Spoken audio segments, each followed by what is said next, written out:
Hi, I'm Jason, and in this video I'm going to cover some of our best practices when installing and using our soap and foam dispensers.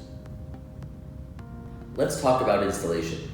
When installing the soap dispenser, make sure to leave 150 millimeters between two units that are being installed, and for wall-mounted units, make sure you leave 300 millimeters between the sensor and the basin.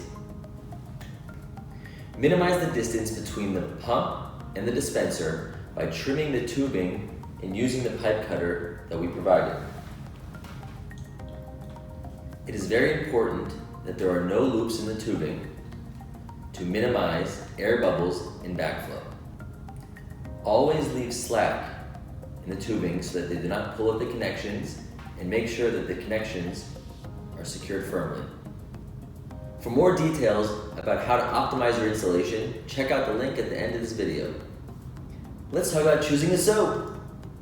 One of the great advantages of the Easy Fill soap dispenser is that you can choose your own soap. There are several things to consider when choosing your soap. The pH should be between 5.5 and 8.5.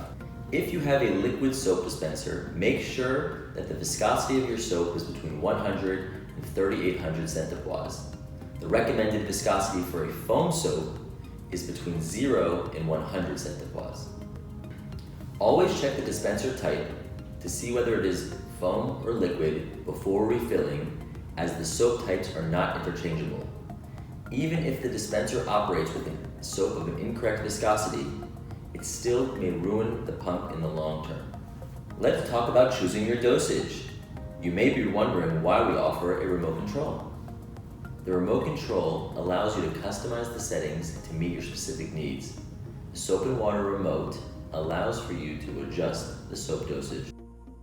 When it comes to adjusting the foamability of your foam soap, you can use these buttons to adjust the amount of air or foam being compressed or the amount of soap being dispensed. On a final note, always use non-abrasive materials when cleaning the dispensers. Please see the videos that we referenced earlier, here and here. The links are also below in the description. Thank you for watching this video. For more information about the Easy Fill, please visit American Specialties online.